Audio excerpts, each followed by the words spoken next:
Devin Washington, a 37-year-old successful black attorney, stood humiliated in the jetway as flight attendant Heather Bailey denied his legitimate first-class seat. Security approached while passengers recorded the tense standoff. Then pilot Walter Simmons unexpectedly stepped from the cockpit.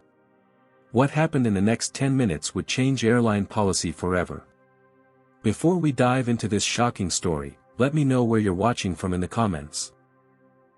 Hit that like button if you've ever witnessed discrimination while traveling, and subscribe to stay updated on stories of justice prevailing against all odds. Now, let's see how 10 minutes of courage transformed an entire industry. Devin Washington had worked tirelessly to reach his position as partner at Grayson & Williams, one of Boston's most prestigious law firms.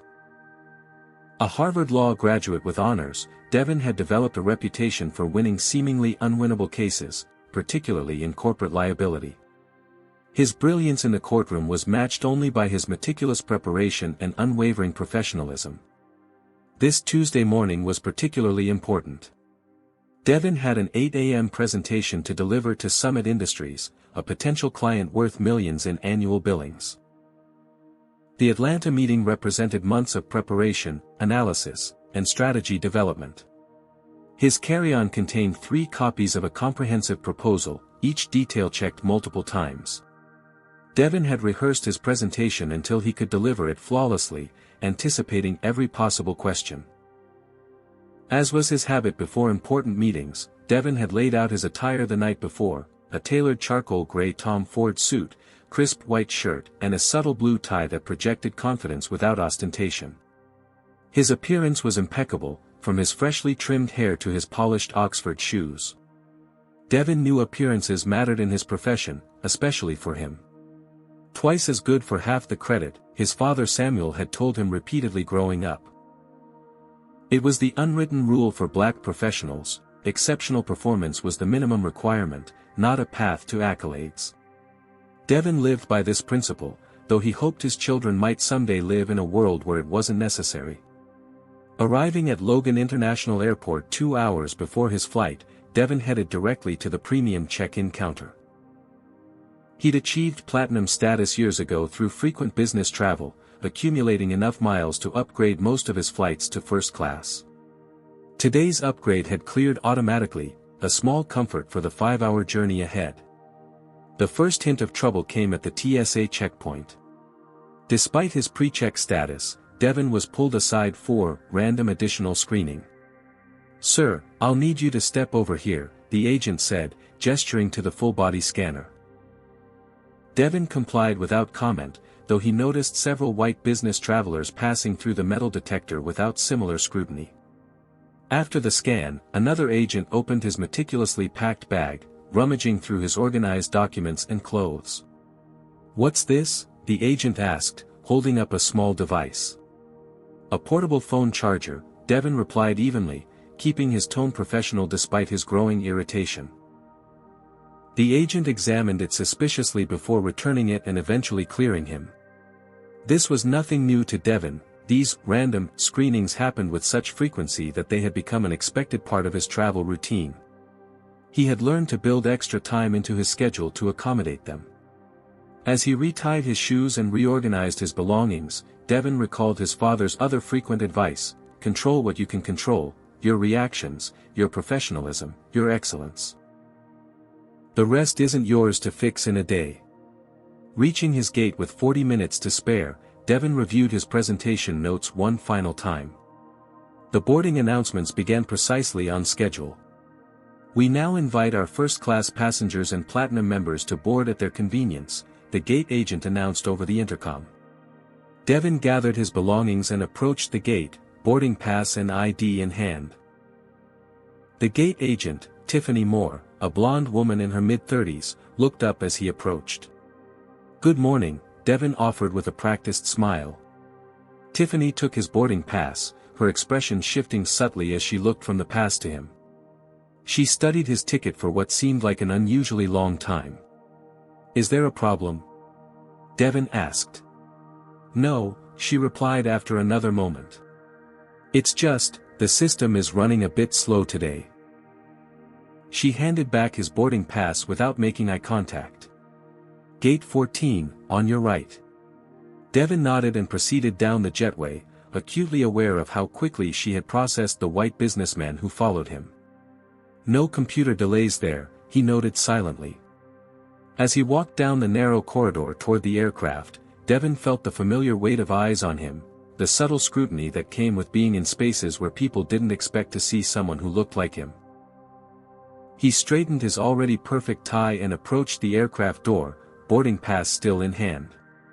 As Devon reached the entrance to the aircraft, Flight Attendant Heather Bailey stepped directly into his path, her hand raised in a stopping motion. Heather, a woman in her late 40s with auburn hair pulled into a tight bun, wore the practiced smile of someone who had been in customer service for decades, but her eyes held unmistakable suspicion. "I think there's been a mistake," she said, her voice carrying enough to draw the attention of nearby passengers. "This is first-class boarding." Devon maintained his professional demeanor, having navigated similar situations countless times before. "Yes, I know. I have a first-class ticket." He extended his boarding pass toward her. Heather took the pass, examining it with exaggerated thoroughness. This does say first class," she admitted, though her tone suggested continued doubt. "May I see your ID as well?" Devon provided his driver's license, which she scrutinized with equal intensity, looking back and forth between his face and the photo multiple times. By now, a small backup of passengers had formed in the jetway behind him. "Is there a problem?" Devon asked, keeping his voice calm and measured despite the humiliation of being questioned in front of other travelers. "Well," Heather said, lowering her voice slightly but not enough to prevent others from hearing, "sometimes people obtain tickets incorrectly or there are system errors with the upgrades." Devon felt his jaw tighten. "I've been a platinum member for 8 years. My upgrade cleared yesterday. The ticket is legitimate." "I'm just doing my job, sir," Heather replied, the "sir" carrying a hint of condescension. "We need to ensure everyone is in their proper place." Behind him, Devon heard whispers. A woman's voice murmured, "What's the holdup?" A man replied, "They're checking if he belongs in first class." The burning sensation of embarrassment crept up Devon's neck, but he maintained his composure. Years of being the only black face in courtrooms and boardrooms had taught him that displaying anger would only reinforce stereotypes and worsen his situation. "I'd like to take my seat now," Devon stated firmly. "I have an important meeting in Atlanta this morning." Heather's smile tightened. "I'll need to get my supervisor to verify this." She turned to another flight attendant nearby. "Linda, please call Raymond up here." While they waited, a white passenger in a business suit approached.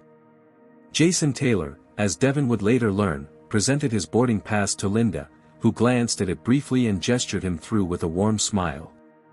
"Welcome aboard, 2A is on your right. No ID check. No questions about how he obtained his ticket. No supervisor verification."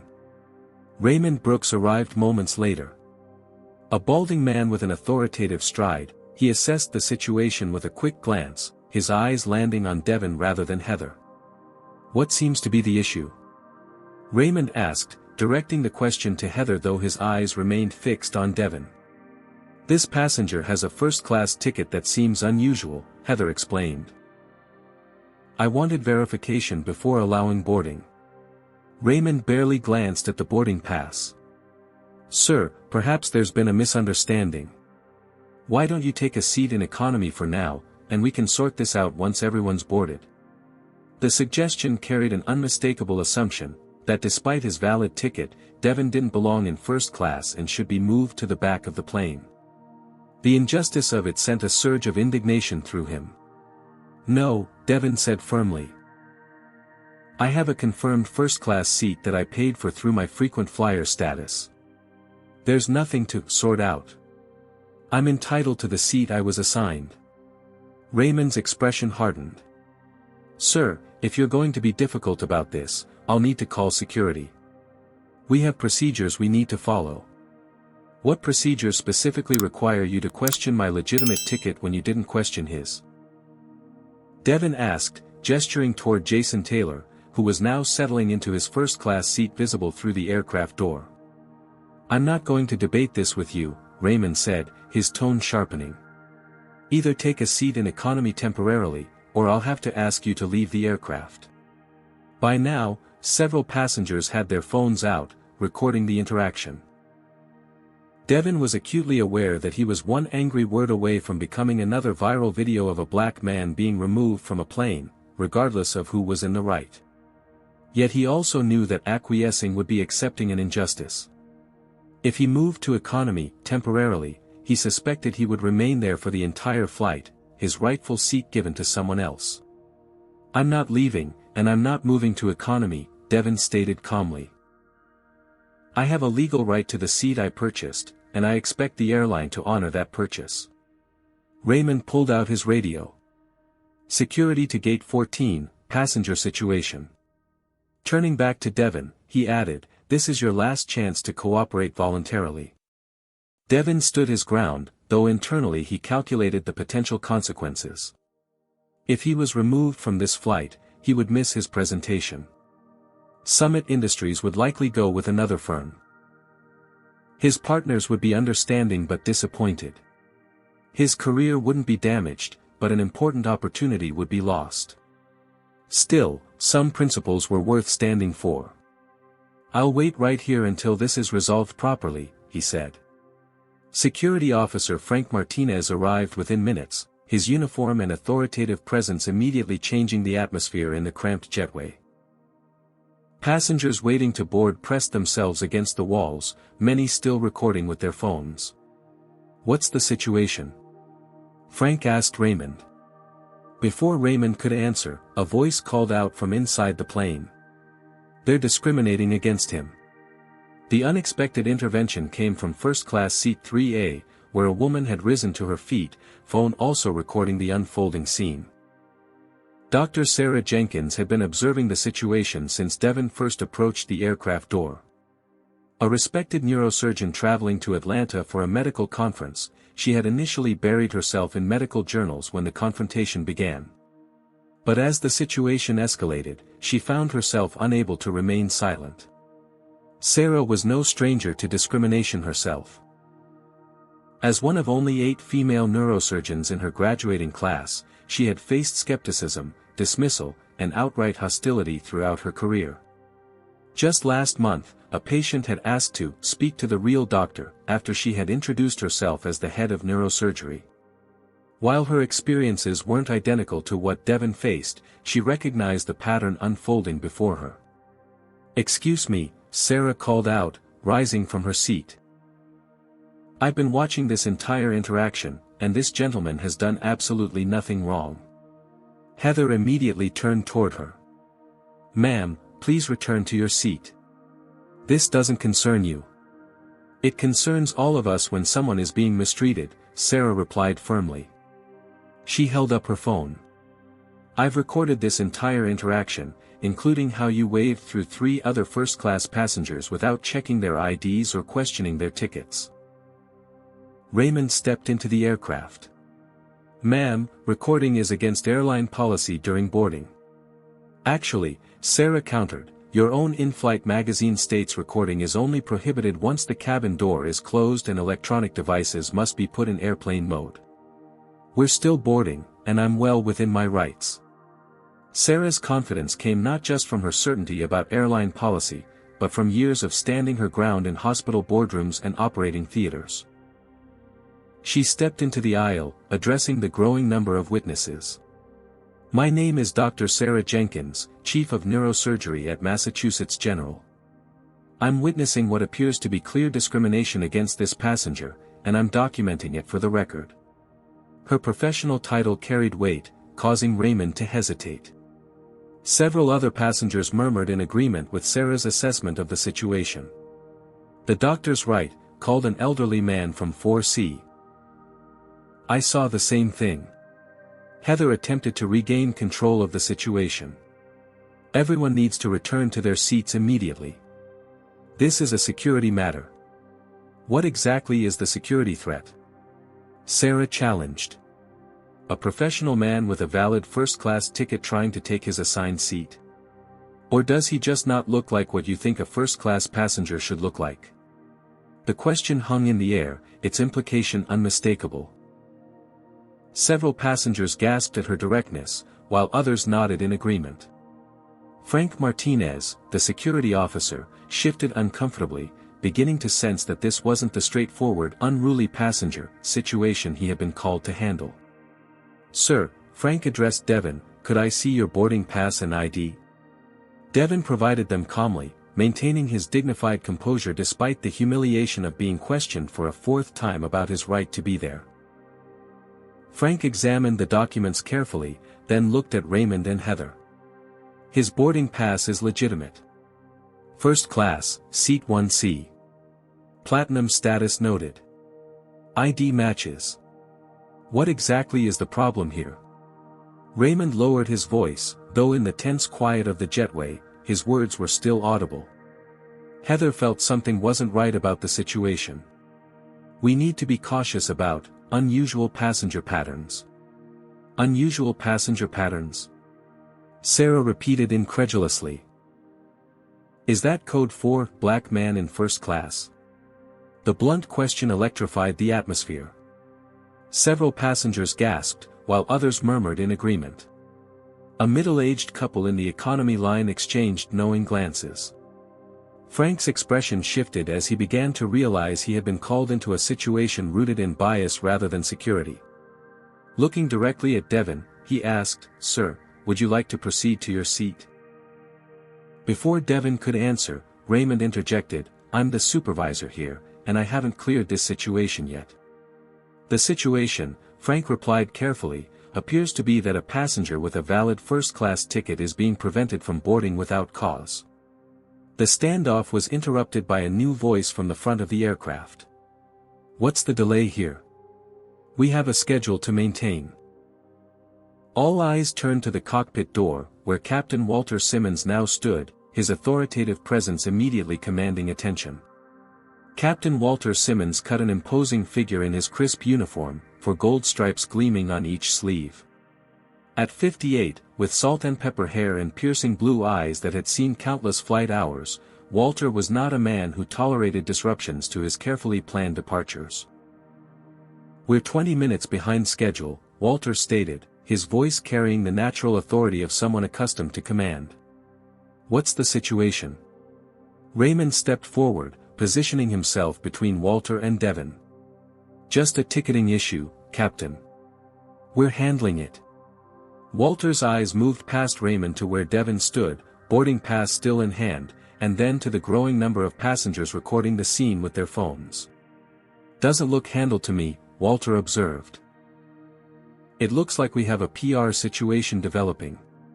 The captain had witnessed similar scenarios before. Just last month, his first officer Jerome Williams, a highly qualified black pilot, had been questioned by a passenger who didn't believe he was actually a pilot despite his uniform. Walter had intervened then, making it clear such behavior wouldn't be tolerated on his aircraft. "Let me see the boarding pass," Walter requested, extending his hand directly to Devon. Raymond attempted to intercept. "Captain, we have procedures. I'm familiar with our procedures, Mr. Brooks," Walter cut him off. 27 years familiar. He turned his attention back to Devon.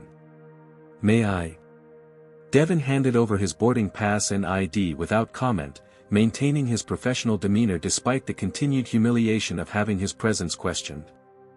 Walter examined both documents quickly and thoroughly. "Everything appears in order, Mr. Washington. First class, seat 1C, platinum status." He returned the documents and then turned to Raymond and Heather. "Would someone care to explain why this passenger is being prevented from taking his assigned seat?" Heather stepped forward, lowering her voice. "Captain, we had concerns about the authenticity of his upgrade. Sometimes there are patterns we're told to watch for." "Patterns?" Walter repeated, his eyebrow raising. "What specific pattern are you referring to, Ms. Bailey?" Heather hesitated, suddenly aware of the dozens of eyes watching and the phones recording. "Just, unusual passenger situations. I see, Walter said, his tone making it clear he understood exactly what was meant. And would you have flagged me as an unusual situation if I were boarding as a passenger rather than your captain today? The question hung in the air. Walter Simmons was black, one of only 94 black captains in the airline's history, a fact he was acutely aware of. He had worked twice as hard for his position and faced similar concerns throughout his career. Of course not, Captain, Heather stammered. Your crew. Mr. Washington is a Harvard-educated attorney and a platinum member of our airline, Walter stated, having noted these details on Devon's ID and boarding pass. What specifically made his presence in first class seem unusual to you? The question was direct, leaving no room for evasion. The implication was clear to everyone in the jetway. Walter turned to Security Officer Frank. Officer Martinez, do you see any security concern here? Frank shook his head. No, sir. The passenger's documentation is in order. Then I believe we have no grounds to deny Mr. Washington his rightfully purchased seat, Walter declared. He turned to Devon. Mr. Washington, please proceed to seat 1C. I apologize for this unacceptable delay. Raymond made one final attempt to assert authority. Captain, with all due respect, cabin management is with all due respect, Mr. Brooks, Walter interrupted, this aircraft is my responsibility, from the cockpit to the tail. I will not allow discriminatory practices on my plane. Period. He turned to address the wider audience in the jetway. Ladies and gentlemen, please proceed with boarding. We'll do our best to make up for lost time once airborne. As Devon finally moved toward his seat, passengers began to applaud. Dar. Sarah Jenkins, still standing in the aisle, offered him a supportive smile. Several travelers reached out to pat his shoulder or shake his hand as he passed. Do you think Captain Walter made the right call here? Comment 1, if you believe he showed true leadership by standing up against discrimination, or 2, if you think he should have left the situation to the cabin crew. Don't forget to hit that like button if you appreciate people who use their authority to fight injustice, and subscribe for more stories that highlight pivotal moments of courage. What do you think will happen next as news of this incident spreads beyond the aircraft? Let's find out. As Devon settled into his first-class seat, the ripple effects of the confrontation were already spreading through the aircraft. Passengers whispered among themselves, phones still out as they texted friends or posted on social media about what they had witnessed. What had begun as a personal humiliation for Devon was rapidly transforming into something much larger. 3 rows behind Devon, Brandon Mitchell was not just recording but live streaming the entire incident to his 3 million followers. A 29-year-old social media influencer known for highlighting social justice issues, Brandon had recognized the significance of what was unfolding immediately. What you're witnessing is happening right now on Flight 3417 to Atlanta, Brandon narrated quietly to his viewers. A black professional man with a legitimate first-class ticket was denied his seat until the pilot intervened. The airline crew tried to send him to the back of the plane despite his paid ticket. Sound familiar? This is 2023, folks, not 1950. Brandon's live stream counter ticked upward rapidly, 5,000 viewers. 12,000, 28,000. The comments section exploded with outrage, calls for boycotts, and people tagging the airline's social media accounts. 15 miles away, in the airline's corporate headquarters, a notification appeared on social media manager Tyler Anderson's monitor. The algorithm had flagged a rapidly trending livestream mentioning the airline by name. Tyler clicked the link and felt his stomach drop as he watched the footage. Sir, Tyler called to his supervisor, we have a situation developing on Flight 3417.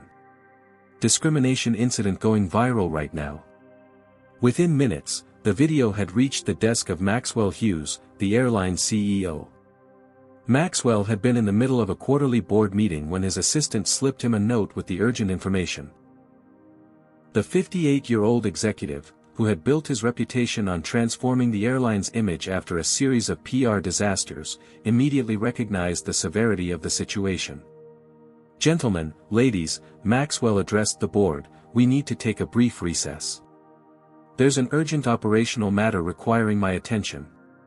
In his office, Maxwell watched the video with his crisis management team. This wasn't the first discrimination incident the airline had faced. Just last year, they had weathered a storm when a Muslim family had been removed from a flight due to a passenger's unfounded suspicions. The settlement had cost the airline millions, not to mention immeasurable damage to their reputation. "Get me direct contact with the captain," Maxwell instructed his team. "And delay that takeoff.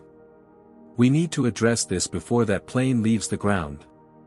Back on the aircraft, Devin's phone was buzzing incessantly in his pocket. He pulled it out to find dozens of notifications pouring in. His law partners had already seen the video, which was spreading across platforms at lightning speed. A text from his managing partner, Jonathan Gray, popped up. "Devin, we're seeing the video. Appalling treatment. Firm stands with you 100%. Let us know what you need." Devin was still processing what had happened, the adrenaline from the confrontation still coursing through his system. He hadn't expected to become the center of a viral moment, he had simply stood his ground for the seat he had rightfully purchased. Dr. Sarah Jenkins leaned across the aisle. "I send you my contact information via airdrop," she said quietly. "I'm happy to provide a statement about what I witnessed." That was textbook discrimination. Around them, the reactions of other first-class passengers varied dramatically. An elderly white couple in 2A and 2B looked uncomfortable but offered sympathetic smiles.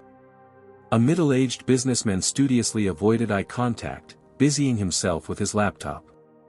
A young woman in 3C had openly recorded the entire interaction and was now typing furiously on her phone. The intercom crackled to life. "Ladies and gentlemen, this is Captain Simmons speaking. I apologize for the delay in our departure.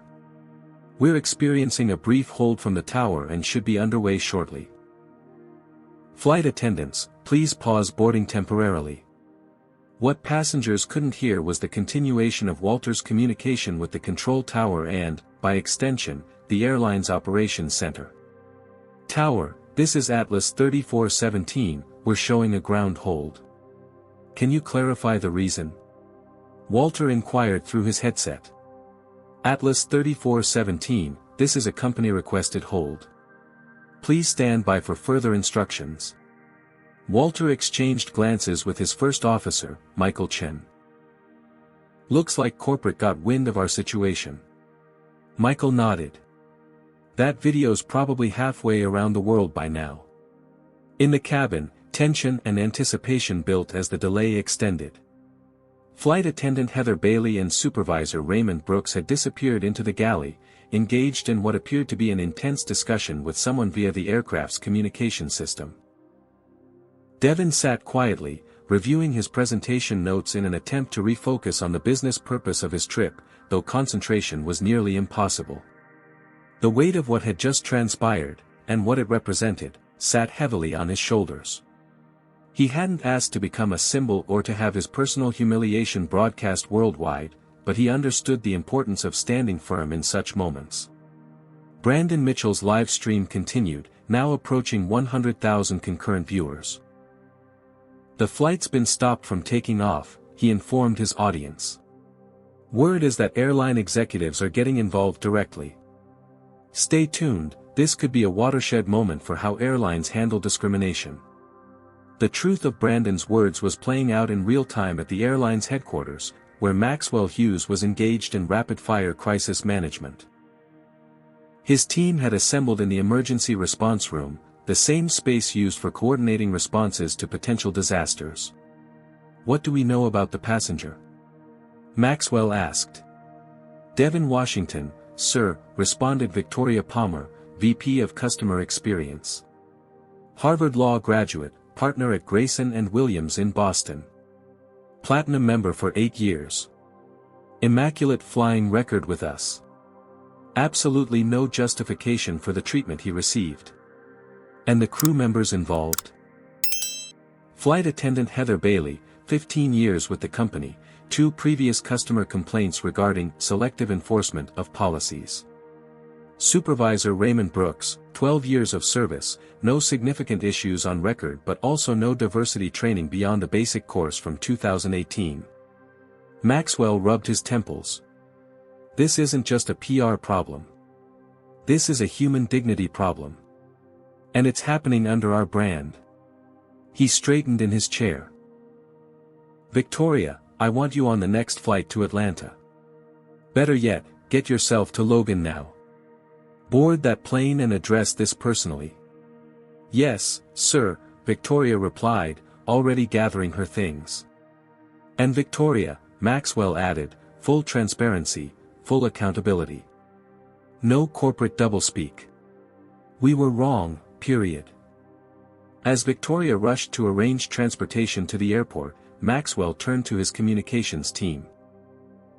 Draft a statement acknowledging the incident and our commitment to addressing it immediately. No vague promises or "we're investigating" language. We saw what happened. It was wrong. We're fixing it. Back on the aircraft, the minutes ticked by. Passengers grew restless, checking their watches and connection times. The weight of uncertainty hung in the air, along with the knowledge that something unprecedented was unfolding. For Devin Washington, sitting in the seat he had rightfully purchased, the delay represented something more profound than a late arrival. It was a moment when a lifetime of small indignities, of having to prove his right to occupy spaces, had culminated in a public stand, and for once, the systems of power appeared to be responding. What he didn't yet realize was just how far that response would reach. 40 minutes after the scheduled departure time, a new figure appeared at the entrance to the aircraft. Victoria Palmer, the airline's vice president of customer experience, had arrived at Logan International Airport in record time, driven by the urgency of the situation unfolding on Flight 3417. Victoria, a black woman in her early 50s with an impeccable corporate appearance and the confident stride of an executive accustomed to crisis management, was not originally scheduled to be in Boston that day. Her presence on the aircraft signaled to everyone the gravity with which the airline was treating the incident. She approached Devin's seat directly, introducing herself without pretense. Mr. Washington, I'm Victoria Palmer, VP of Customer Experience. On behalf of Atlas Airlines, I want to personally apologize for the treatment you experienced today. It was unacceptable, discriminatory, and contrary to everything our company claims to stand for. The cabin fell silent as passengers strained to hear the conversation. Victoria made no effort to keep her words private. This was clearly intended as a public acknowledgement of wrongdoing. I'm not here to offer you compensation to sweep this under the rug, she continued. I'm here because our CEO and entire executive team recognize that what happened requires more than a perfunctory response. Devin studied her carefully, his attorney's instincts automatically analyzing her words for corporate doublespeak or liability minimization. He found none. I appreciate your directness, Ms. Palmer, he replied. But this isn't just about me. This is about a pattern of behavior that affects people who look like us every day, on your airline and beyond. Victoria nodded. You're absolutely right. And that's precisely why I'm here in person rather than sending an email with free miles. She paused, then added, with your permission, I'd like to address all the passengers. Transparency seems appropriate at this point. Devin gestured his agreement, and Victoria turned to face the cabin, using the aircraft's intercom system. Ladies and gentlemen, my name is Victoria Palmer, Vice President of Customer Experience for Atlas Airlines. I'm here because of the incident many of you witnessed during boarding. What happened was discriminatory, wrong, and a violation of our stated values as a company. Murmurs spread through the cabin as passengers registered the unusual candor of her statement. 2 members of our crew made decisions based on bias rather than policy. Those individuals are being removed from this flight and will undergo comprehensive retraining before returning to customer-facing roles, if they return at all. At this announcement, Raymond and Heather, who had been standing uncomfortably in the galley area, visibly stiffened. New crew members are already on their way to this aircraft. Captain Simmons will remain in command, as his leadership today exemplified the standards we should all aspire to. Victoria continued, her voice steady and clear. We anticipate approximately 30 more minutes of delay, and our team will be working to ensure anyone with tight connections in Atlanta will be accommodated. The transparency of Victoria's address, acknowledging wrongdoing without equivocation and announcing immediate consequences, was unprecedented in an industry known for deflection and vague promises of investigating incidents. As if to underscore the seriousness of the airline's response, 2 new flight attendants appeared at the aircraft door. Michelle Davis, a veteran flight attendant with 20 years of experience, would be taking over as the lead cabin attendant. She was accompanied by Derek Wilson, another experienced crew member known for his exceptional customer service. Raymond and Heather were quietly escorted from the aircraft, their expressions a mixture of resentment and embarrassment as they passed through the cabin under the watchful eyes of passengers who had witnessed their earlier behavior. Victoria returned to Devon's seat after her announcement. "Mr. Washington, we've arranged for a premium suite at the Four Seasons in Atlanta, along with private transportation to and from your meetings. It's not compensation, just an attempt to make the remainder of your business trip as stress-free as possible after this ordeal." Devon considered her offer. As an attorney, he knew that accepting such accommodations could be construed as accepting a settlement, potentially limiting future legal options. But he also recognized the genuine effort being made. "Thank you, Ms. Palmer. I'll accept the hotel upgrade, but I had already arranged transportation in Atlanta." Victoria nodded, understanding the careful line he was walking. "Of course. And to be clear, nothing offered today is contingent on any limitations to your right to pursue further action. We're responding to a failure on our part, not trying to preempt consequences." As Victoria prepared to depart the aircraft, Captain Walter Simmons emerged from the cockpit to speak with her briefly. Their conversation was professional but warm, with Walter clearly expressing approval of the company's swift response. For the passengers watching this unfold, the scene was remarkable.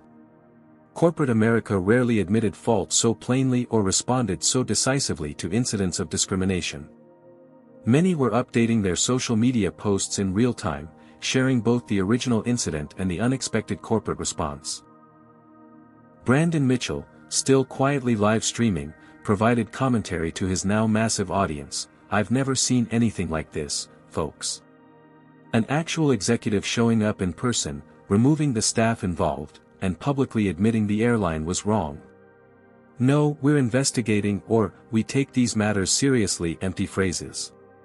This is what accountability should look like." As the new crew members took their positions and prepared the cabin for departure, Michelle Davis approached Devon with a level of professionalism and respect that stood in stark contrast to his earlier treatment. "Mr. Washington, my name is Michelle Davis. I'll be your lead flight attendant today.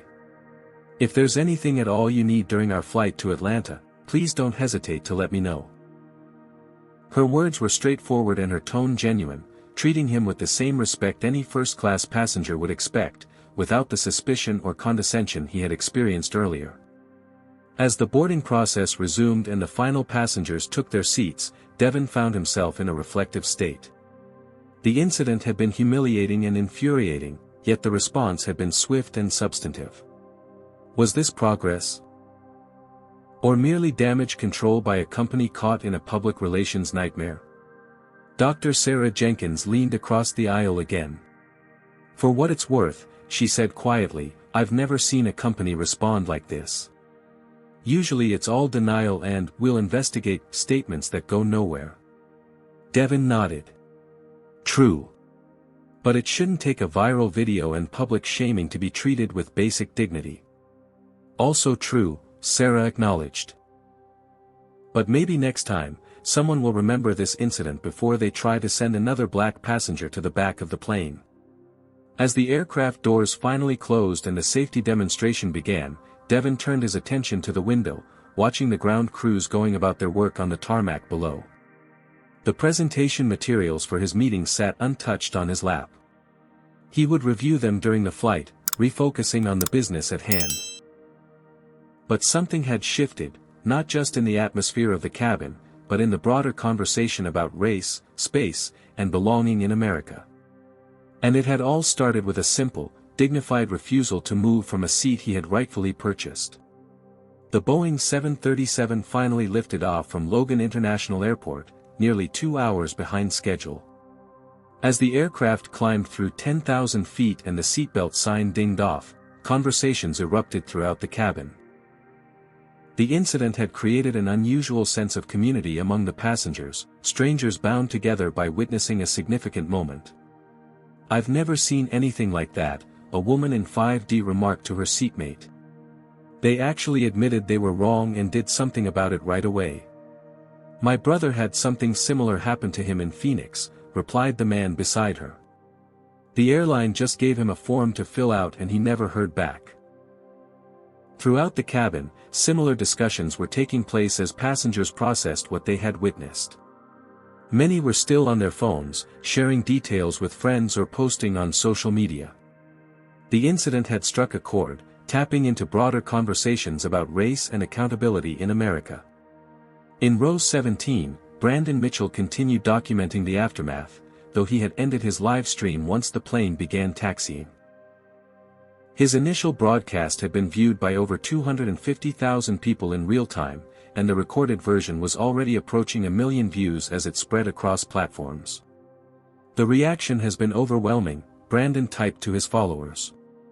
"This video has been shared by 3 major civil rights organizations in the last hour alone." The airline's response was unprecedented, VPs showing up in person, removing the staff involved, public admission of discrimination. Is this what accountability looks like, or just damage control? What do you think? Hashtag first-class citizen Hashtag Atlas Airlines. The hashtag first-class citizen was trending nationally, with users sharing their own experiences of being questioned about belonging in premium spaces. Black professionals from across the country were posting stories of similar incidents, being questioned at country clubs despite membership, scrutinized in business class lounges, followed in high-end stores. What Brandon and his followers couldn't yet see was the impact the video was having in corporate America. At Atlas Airlines headquarters, the crisis management team had expanded to include representatives from every department. Maxwell Hughes had canceled the remainder of his board meeting, recognizing that their response to this incident would define the company's values more clearly than any mission statement or diversity initiative ever could. "Our stock is down 3% since the video went viral," reported the CFO, glancing at his tablet. "I'm less concerned about the stock price than fixing the underlying problem," Maxwell replied firmly. "What's our progress on the comprehensive response plan?" The team had been working feverishly to develop a multifaceted approach that went beyond the immediate incident. Their plan included revised training protocols, a review of all customer complaint data to identify patterns of discriminatory treatment, and a commitment to transparent reporting of bias incidents and responses. Board members had been calling Maxwell throughout the afternoon, some concerned about liability, others genuinely troubled by the incident itself. Lawrence Blackwell, the only black member of the board and a former federal judge, had been particularly direct. "Maxwell, this isn't just a PR problem," Judge Blackwell had told him. "This is a moral failing and a legal liability. How we respond defines who we are as a company." Meanwhile, at 35,000 feet, Devin Washington was attempting to refocus on his upcoming presentation. The airline's in-flight Wi-Fi allowed him to see the notifications continuing to pour in, but he had switched his phone to Do Not Disturb mode. He needed to compartmentalize, to set aside the morning's events and prepare for the business meeting that had brought him to Atlanta in the first place. Yet concentration proved elusive. His mind kept returning to the moment of confrontation, to the humiliation of being questioned, to the unexpected intervention of Captain Simmons and Dr. Jenkins, to the surprisingly direct response from Victoria Palmer. Each element of the incident carried its own emotional weight. "Excuse me, Mr. Washington?" Devin looked up to find Michelle Davis, the new lead flight attendant, standing beside his seat. "The captain asked me to give you this," she said, handing him a folded note. Devin opened it to find a brief handwritten message. "Mr. Washington, my sincere apologies for what you experienced today. No one should ever be made to feel unwelcome or unworthy of their rightful place. If you're amenable, I'd appreciate the chance to speak with you after we land. Respect and solidarity, Captain Walter Simmons." The note was unexpected, a personal touch that went beyond professional obligation. Devin wrote a brief reply accepting the invitation and handed it back to Michelle.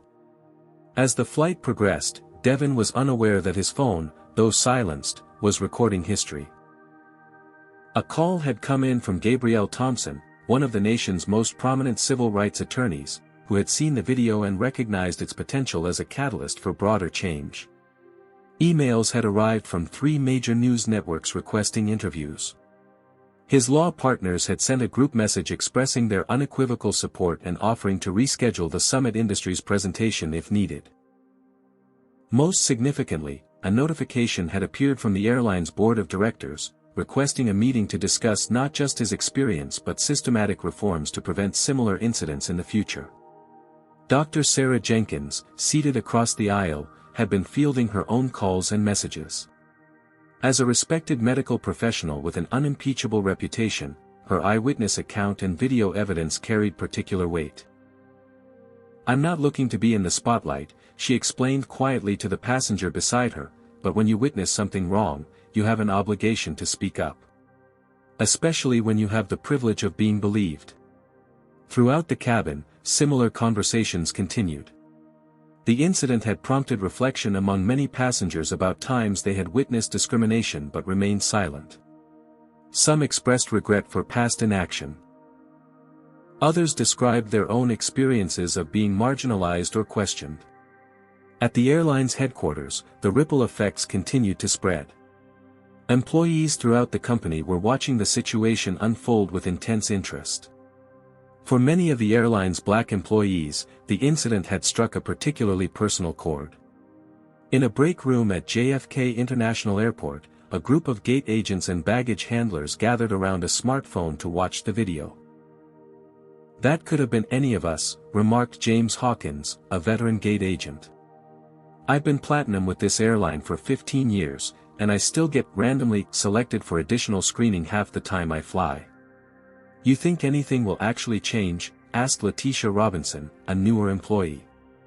"This time feels different," James replied thoughtfully. The response was so public, so immediate. They can't just hope people forget about it in a week. As Flight 3417 began its descent into Atlanta, Devin finally set aside his presentation materials. He had done all the preparation possible under the circumstances. Whatever happened in the meeting tomorrow would happen. Some things were simply beyond his control. What he could control, what he had controlled, was his response to injustice. He had stood his ground with dignity, refusing to accept less than what he was entitled to. And in doing so, he had perhaps opened a door for others to walk through. The aircraft touched down in Atlanta at 12:47 p.m., more than 2 hours behind schedule. As passengers prepared to disembark, Captain Walter Simmons's voice came over the intercom, "Ladies and gentlemen, welcome to Atlanta. Local time is 12:47 p.m. and the temperature is 76 degrees. On behalf of Atlas Airlines, I want to thank you for your patience today. I also want to acknowledge that what many of you witnessed during boarding was unacceptable. The respect and dignity of every passenger is non-negotiable on my aircraft and should be throughout our entire airline. Thank you for flying with us today." The unusual announcement was met with a spontaneous round of applause from many passengers. As they began to file off the plane, several stopped briefly at Devin's seat to offer words of support or simply a nod of acknowledgement. What none of them yet realized was that their flight had become a flashpoint in a national conversation, and that the aftermath was just beginning. As Devin Washington stepped off the jetway into Atlanta's Hartsfield-Jackson International Airport, he was unprepared for the scene that greeted him. A small crowd of reporters and camera crews had gathered near the gate area, alerted by the viral video and the airline's unprecedented response. Their presence transformed what Devin had hoped would be a quiet resolution into a very public moment. "Mr. Washington. Can you tell us what happened on the flight?" called out a reporter from the local ABC affiliate. "How do you feel about the airline's response?" asked another. Devin paused, momentarily taken aback by the media presence. Before he could respond, a woman stepped forward from the side of the gate area. "Mr. Washington won't be making any statements at this time," she said with professional authority. "I'm Gabrielle Thompson, civil rights attorney. Please direct any questions to my office." Gabrielle, a commanding presence in a tailored suit with her hair pulled back in a neat bun, had flown to Atlanta specifically to meet Devin's flight after seeing the viral video. With 20 years of experience litigating discrimination cases, she had immediately recognized the significance of what had occurred. "I took the liberty of coming to meet you," she explained quietly to Devin as they moved away from the reporters. "Your experience today has resonated with millions of people. What happened next could be important not just for you, but for addressing systematic discrimination in the airline industry." Devin nodded, processing this new development. "I have a critical business meeting tomorrow morning. I need to focus on that first." "Of course," Gabrielle replied. "But when you're ready, I think we should talk about the broader implications here." As they spoke, another unexpected figure approached, Maxwell Hughes, the CEO of Atlas Airlines, who had flown to Atlanta on the corporate jet specifically to address the situation in person. "Mr. Washington," Maxwell said, extending his hand. "I'm Maxwell Hughes, CEO of Atlas. I want to personally apologize for what happened today. There is no excuse for how you were treated." The CEO's presence in Atlanta, rather than managing the crisis from headquarters, signified the gravity with which the company was treating the incident. It was a level of response typically reserved for major accidents or operational disasters, not customer service issues, a tacit acknowledgement that discrimination constituted a crisis of the highest order. "I appreciate you coming in person," Devin replied, shaking his hand. "Though I'm surprised by the scale of the response." "The scale of the response matches the seriousness of the failure," Maxwell stated firmly. "We've arranged a press conference in 30 minutes to address what happened and announce immediate policy changes. I'd welcome your participation, but I also completely understand if you prefer to focus on your business commitments." Before Devin could respond, Dr. Sarah Jenkins emerged from the jetway, immediately recognized by the waiting media as the witness who had spoken up during the incident. "Dr. Jenkins. Can you describe what you saw on the flight?" called out a reporter. Sarah approached the microphones with the confidence of someone accustomed to high-pressure situations. "What I witnessed today was textbook discrimination. A qualified professional was denied his rightful seat based solely on racial bias. When he maintained his dignity and stood his ground, the airline tried to remove him rather than admit their error. It was only through Captain Simmons' intervention that justice prevailed." Her clear, unequivocal statement carried the weight of her professional status and cut through any attempt to minimize or reframe what had occurred. Behind the scenes, an even more significant development was unfolding. Congressman James Wilson, chair of the House Transportation Committee and a senior member of the Congressional Black Caucus, had called an emergency meeting after seeing the viral footage. "This incident isn't isolated," Congressman Wilson told his staff as they prepared a statement. "It's the visible tip of a systemic problem. I want hearings scheduled within the month, and I want data from every major carrier on discrimination complaints for the past 5 years." Back at the Atlanta airport, Maxwell Hughes' press conference was hastily being set up in a conference room near the main terminal. Representatives from major news networks were setting up cameras while the airline's communications team distributed prepared statements. Devin's law firm partners had been monitoring the situation throughout the day. A text arrived from Jonathan Gray, "Entire firm stands behind you. We've contacted Summit Industries and explained the situation. They've seen the video and are appalled. Meeting rescheduled for Wednesday. Take the time you need." The rescheduling of the meeting removed the immediate professional pressure, allowing Devin to focus on the broader implications of what had occurred. After a brief discussion with Gabrielle Thompson about his options, Devin decided to participate in the press conference, not as a victim seeking redress, but as an advocate for systematic change. As cameras rolled and reporters gathered, Maxwell Hughes stepped to the podium. Today, an unacceptable incident occurred on Atlas Airlines Flight 3417 from Boston to Atlanta, Maxwell began, his tone grave and direct. A valued customer, Mr. Devin Washington, was discriminated against by our staff despite having a legitimate first-class ticket. There is no justification for what happened. Maxwell continued with an outline of immediate actions. The employees involved had been suspended pending further training. A comprehensive review of all customer service protocols was being initiated, and an independent audit of discrimination complaints would be conducted with results made public. But policies on paper mean nothing without a change in culture, Maxwell acknowledged. That's why today I'm announcing the formation of a Passenger Equity Advisory Council, comprised of civil rights experts, customer advocates, and airline industry representatives. This council will have real authority to recommend binding changes to our practices. When Devin stepped to the microphone, he spoke with the measured precision of the accomplished attorney he was. What happened to me today happens to Black Americans and other minorities across this country every day, he stated. The difference is that most incidents aren't captured on video, don't go viral, and don't result in corporate CEOs flying in to apologize. Devin paused, his next words carefully chosen. I appreciate Atlas Airlines' response today. But real change isn't about one company's reaction to a PR crisis. It's about addressing the underlying biases that made multiple employees automatically assume I didn't belong in first class. It's about creating systems where standing up for your rights doesn't require becoming a viral video sensation. As Devin spoke, Captain Walter Simmons stood at the back of the room in his uniform, watching with approval. The pilot had received both praise and criticism from colleagues for his intervention, some applauding his moral courage, others questioning his undermining of cabin crew authority. Walter had no regrets. In his 27 years of flying, he had seen too many instances of discriminatory treatment dismissed or minimized. The press conference continued with statements from Dr. Sarah Jenkins and questions from reporters.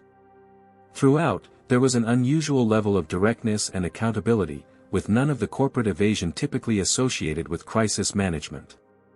Meanwhile, across social media platforms, the conversation was expanding. The hashtag #FirstClassCitizen had evolved beyond a specific incident to encompass broader discussions of racial bias in customer service across industries. Black professionals were sharing similar experiences from hotels, restaurants, high-end retail establishments, and other airlines. Brandon Mitchell, whose live stream had helped catalyze the national attention, was being interviewed by a major network about his role in documenting the incident. I just pointed my camera at the truth, Brandon explained. But what's significant isn't that discrimination happened, that happens every day. What's significant is that for once, there were immediate consequences and a genuine acknowledgement of the problem. As the day progressed, other airlines began issuing statements about their own anti-discrimination policies and training procedures, a preemptive response to questions they anticipated from customers and the media. Industry analysts noted that Atlas Airlines stock had recovered from its initial drop and was now trading slightly above its opening price, suggesting that the market viewed the company's decisive response positively. For Devin Washington, the day had transformed from a routine business trip into something much more significant. As he finally checked into his hotel room that evening, he reflected on the surreal turn of events. His phone contained messages from civil rights leaders, interview requests from major publications, and notes of support from Black professionals across the country who had faced similar situations. Most meaningful, however, was a video message from his father Samuel, the man who had taught him to navigate a world that would judge him by different standards. I always told you that you'd have to be twice as good, Samuel said, his voice thick with emotion. But I never told you that sometimes, standing your ground can change things for others coming after you. I'm proud of you, son. Not just for succeeding, but for refusing to accept less than what you're entitled to. As Devin prepared for bed, his thoughts turned to the meeting with Summit Industries the following day. He would be ready, focused, and professional, just as he always was. But something had shifted in his understanding of his own work and purpose. Perhaps there were ways his legal expertise could address systematic discrimination more directly. The reckoning that had begun in a jetway in Boston was just beginning, its full implications yet to unfold. 6 months after the incident on Flight 3417, Devin Washington stood before the House Transportation Committee in Washington, D.C., his testimony the culmination of a journey that had begun with a simple refusal to surrender his rightful seat. Distinguished committee members, Devin began, his voice steady and clear in the wood-paneled hearing room. What occurred on that flight in January was not an isolated incident but a manifestation of systemic issues that affect thousands of travelers daily. The difference in my case was not the nature of the discrimination, but the fact that it was documented, witnessed by a professional with credibility, and addressed by someone in authority. The committee room was packed with industry representatives, civil rights advocates, and media. Congressman James Wilson, who had called for the hearings, nodded as Devin spoke, having reviewed the extensive data his committee had gathered from airlines across the country. The numbers tell a disturbing story, Devin continued. Black passengers are 7 times more likely to be questioned about their seating assignments, 11 times more likely to be subjected to additional document verification, and 3 times more likely to be removed from flights following passenger complaints. These statistics had emerged from the class action lawsuit that Devin and attorney Gabrielle Thompson had filed against not just Atlas Airlines but the entire domestic carrier industry. The legal action had resulted in the largest settlement in aviation discrimination history, $175 million across multiple carriers, with the funds designated for passenger restitution, anti-bias training programs, and independent monitoring systems. More significant than the financial settlement were the binding policy changes now being implemented industry-wide. Mandatory comprehensive anti-bias training for all customer-facing staff. Developed in consultation with civil rights organizations, anonymous reporting systems for employees to flag instances of discriminatory treatment without fear of retaliation, regular audit testing using paired testers of different races but identical qualifications and documentation, transparent public reporting of discrimination complaints and resolutions, independent oversight committees with real authority to enforce compliance. In the months following the incident, the professional trajectories of those involved had taken various turns. Heather Bailey and Raymond Brooks, the flight attendant and supervisor who had denied Devin his seat, had both left the airline industry. Heather had issued a public apology and enrolled in diversity education courses, acknowledging that the incident had forced her to confront unconscious biases she hadn't previously recognized. Raymond had been less receptive to reflection, maintaining that he had simply been following security protocols. Captain Walter Simmons, meanwhile, had been promoted to Director of Service Training for Atlas Airlines, where he now oversaw a revolutionary new approach to customer interaction that emphasized dignity and respect regardless of a passenger's appearance or background. His intervention that day had transformed him from a respected pilot to a corporate leader with a unique perspective on both operations and ethics. "The most remarkable change I've seen," Walter told Aviation Weekly in a profile, "is how addressing bias actually improves efficiency. When our staff stopped wasting time questioning passengers who didn't look right for certain seats, our boarding processes actually became faster and customer satisfaction scores improved across all demographics."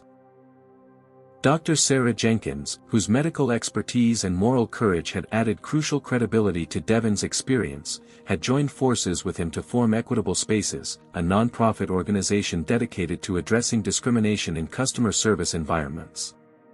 The organization provided training for companies, legal resources for individuals who experience discrimination, and advocacy for policy changes across industries.